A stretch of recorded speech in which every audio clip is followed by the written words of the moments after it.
So now we're going to talk about how gravity affects objects with relation to torque. In this problem, we have a beam that is 4 meters long. And it has a mass of 500 kilograms. So if we were to draw the gravitational force, we have to pick the center point of our beam, and our gravitational force is straight down from that point. So at that point, that would be 2 meters.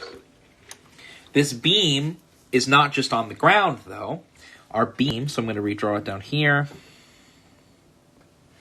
that's 4 meters long, is on some balancing support that is 1.2 meters from the right edge.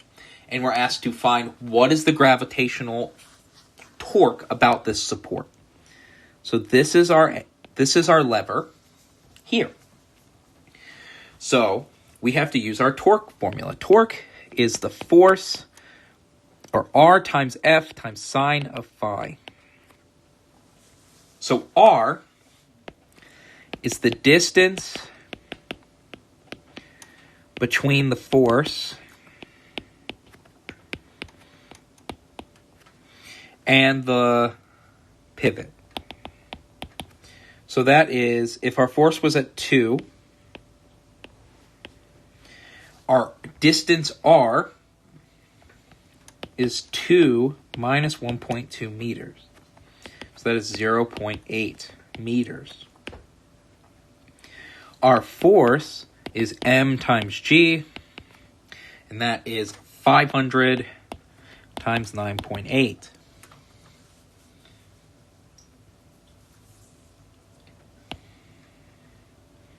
So the last thing we need is, what is phi? Phi is the angle between our pivot and our force. And that's just going to be 90 degrees because it's going to rotate this way and our force points this way. So these are at a 90 degree angle. So phi is 90. So that means sine of phi is equal to 1. So our torque is equal to F 500 times 9.8 times R times sine of phi. And that gives us 3920 newtons times meters. Now we have to think about direction. So if you put our balance directly in the middle, it'll stay. And if you move it to the right, it'll cause a motion to go this way. So this is counterclockwise. So counterclockwise. And that is how you find the torque of an object's gravity.